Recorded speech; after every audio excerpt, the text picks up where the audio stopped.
Assalamualaikum warahmatullahi wabarakatuh, sahabatku, saudaraku semua. Mumpung masih ada daya, kita lanjut. Jadi mengenai senang dan tenang, ya. Apa bedanya antara senang dan tenang? Ini hampir mirip-mirip tapi berbeda makna. Senang itu masih di wilayah zohir, ya.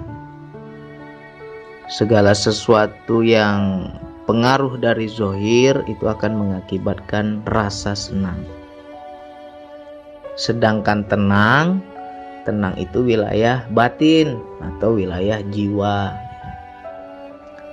Kalau senang wilayah jasad, kalau jasad atau zohir. Kalau tenang wilayah jiwa atau batin atau nafs atau diri, sebenar diri, itu tenang.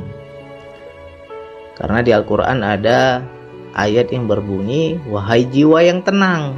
Gak ada dibilang wahai jiwa yang senang, gak ada. Wahai jiwa yang tenang, kembalilah dengan ridho, lagi diridhoi.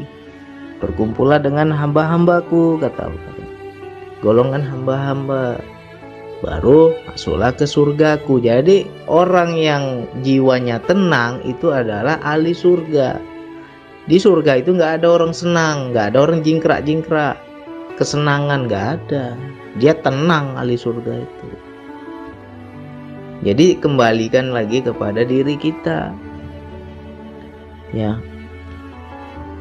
Kita itu termasuk orang jiwa yang tenang nggak? Kalau kita jiwanya tenang, insya Allah kita ini ahli surga, ya. Jadi surga dan neraka itu nggak nunggu akhirat, nanti di dunia juga sudah ada. Kalau jiwa kita sudah tenang, berarti kita sedang merasakan surga.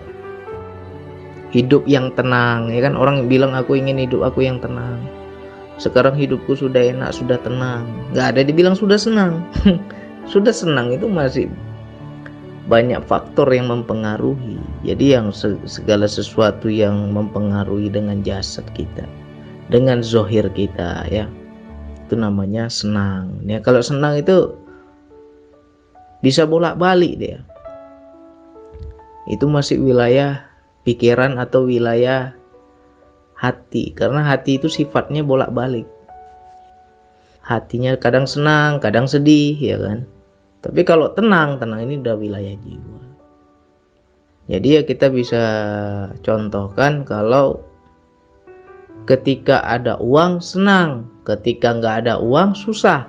Ya berarti kita yang mempengaruhi senang dan susah kita itu ya karena uang. Berarti kan faktor luar,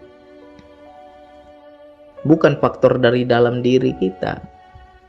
Tapi kalau saya ada uang, nggak ada uang, tenang aja bang, slow aja, santai aja, berarti jiwanya sudah stabil, sudah tenang. Jadi nggak berpengaruh lagi dengan yang di luar, ya. Contoh yang lain apa? Contoh yang lain, kita pulang kerja nih. Pulang kerja, begitu buka tudung nasi, istri masaknya nggak enak, hilang itu kesenangan kita, jadi susah kita, nggak selera kita makan. Masakannya begini, nggak selera saya makan. Itu faktor dari luar. Besoknya dia pulang kerja, rupanya istrinya masaknya enak, senang dia, lahap dia makan. Karena apa? Lauknya enak. Ya berarti faktor luar mempengaruhi. Susah dan senangnya itu masih dipengaruhi dengan faktor luar. Tapi kalau kita pulang kerja, istri masak enak, biasa aja. Istri masak nggak enak, kita juga makannya biasa aja. Berarti jiwanya sudah tenang, nggak pengaruh lagi, karena dia sudah menerima apapun yang terjadi dari luar, ya aku terima. Jiwaku sudah merdeka ini, kan gitu. Itulah yang dibilang jiwa yang tenang. Nanti teman-teman akan merasakan ketika kita diberikan suatu kebahagiaan yang luar biasa. Kok biasa aja ya bang rasanya? Padahal ini sesuatu yang luar biasa yang saya dapat ini, tapi kok rasanya biasa aja. Berarti kita sudah jiwa yang tenang, gak terpengaruh lagi dari luar itu. Ya. Jadi kita berhati-hati kalau kita diberikan rasa senang itu, ya kita harus cek dan recheck lagi. Bisa jadi nafsu yang mengambil peranan. Ketika ada sesuatu yang enak, yang membahagiakan, kita senang. Ketika nggak enak, wah situ berontak kita. Ya, berarti orang tersebut masih dipengaruhi dengan faktor luar, masih dipengaruhi oleh enak dan nggak enak, ya, oleh senang dan susah. Jadi bolak-balik dia. Tapi kalau sudah jiwa yang tenang, yaitu bagian dalam, mau masakannya enak, mau nggak enak, ya biasa aja. Mau tidurnya di kasur empuk, mau tidurnya di tikar, ya biasa aja, sama aja, ya kan? Mau makan pizza, mau makan telur dadar, ya sama aja, ya. Jadi itu sudah jiwa yang merdeka. Bisa bang kita seperti itu? Ya bisa, asalkan kita kenal nafsu kita. Kalau nafsu ini masih narik terus, ya kan?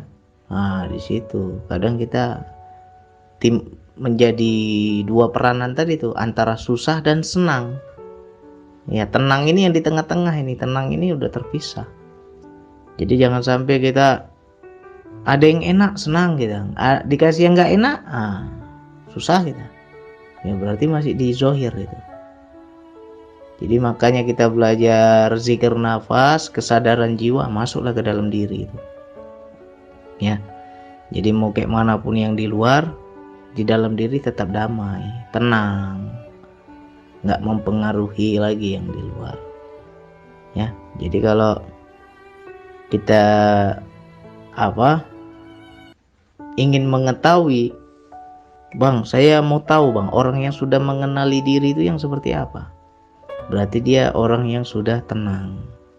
Itulah orang yang sudah mengenali diri, ya kan? Kalau masih kersak kerusuk, ada uang senang, nggak ada uang susah, apalagi ada yang enak senang, ada yang nggak enak susah, ya berarti masih di zohir lah itu, belum masuk dia ke jiwa, ya. Makanya dalam zikir nafas ini kita akan paham yang namanya masuk ke jiwa, diri yang sebenarnya diri itu yang mana. Masuklah kita kepada kesadaran jiwa, di situ kita akan mengenal, oh ini diriku yang sebenar. Ya sudah, dalam kehidupan sadari bahwa yang di luar ini hanya pakaian kita. Diri yang sebenar diri yang di dalam, yang di luar ini hanya pakaian, ya kan? Dan nafsu itu ya di zohir ini. Di mana letak nafsu? Di zohir.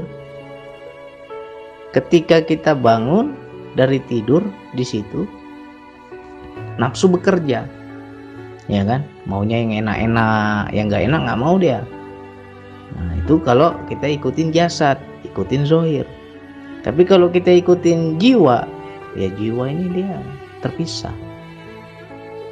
Dapat yang enak syukur, dapat yang nggak enak ya sabar, ya kan? Nah, tenang deh, biasa aja. Ya sama-sama lah kita belajar. Mudah-mudahan kita juga bisa stabil seperti itu. Ya saya pun kadang goyang juga. Giliran dapat yang nggak enak ya goyang juga lah. Namanya manusia. Balik-balik dia. Sebentar ke jiwa, sebentar ke jasad, sebentar ke zohir, sebentar ke batin, ya tergantung keimanan kita. Keimanan ini kan naik turun juga. Jadi disinilah kita saling memvibrasi, saling support, saling mencerahkan, ya kan.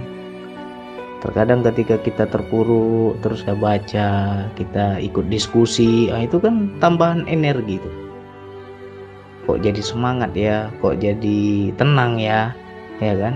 Padahal banyak kali persoalan hidup kita, banyak kali masalah di hidup kita, tapi ketika kita nimbrung, kok perasaan saya jadi tenang ya bang, itu namanya tervibrasi, ya kan? Berkumpul sama tukang minyak wangi akan ikut wangi, itu namanya vibrasi. Jadi ya kita nggak bisa juga kita bilang emangnya Bang Adi sudah dijiwain tenang. Ya kadang-kadang kadang tenang, kadang susah, ya kan? Namanya manusia, ya kan? Dia sebentar di dalam, sebentar di luar. Kita belajar terus lah. Makanya yang enak itu di wilayah tenang tadi. Itulah yang dibilang ahli surga.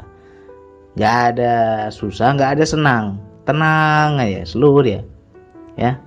Mudah-mudahan kita bisa sampai ke situ lah. Sekian dari saya, wassalamualaikum warahmatullahi wabarakatuh.